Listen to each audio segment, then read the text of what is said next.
Dear students, इस मुख्तसर video के दौरान हम जायज़ा लेंगे कि माइक्रोसॉफ्ट वर्ड के अंदर इंक्रीज इंडेंट की कमांड क्या काम करती है और इसे किस तरह से इस्तेमाल किया जाता है। डियर स्टूडेंट्स, याद रहे कि इंक्रीज इंडेंट की कमांड पैराग्राफ के अंदर लिखी हुई तहरीर का फासला बढ़ाने के लिए इस्तेमाल की जाती है।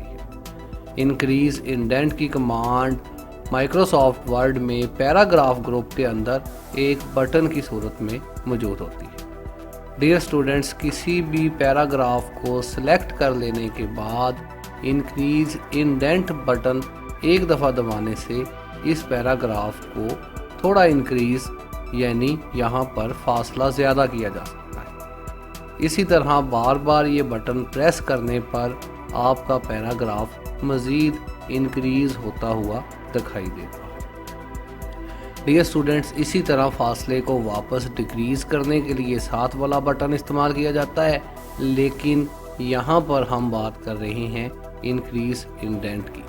जैसे ही इंक्रीज इंडेंट बटन के ऊपर आप एरो लेकर जाते हैं तो नीचे आपके पास इंक्रीज इंडेंट के साथ increase the indent level of the paragraph के लेवल को इंक्रीज किया जा सकता है, जैसे कि अभी मैंने आपको करके दिखाया। डियर स्टूडेंट्स, उम्मीद है कि इस क्लास के अंदर आप इंक्रीज इंडेंट की कमांड को बेहतर तरीके से जान गए होंगे। शुक्रिया।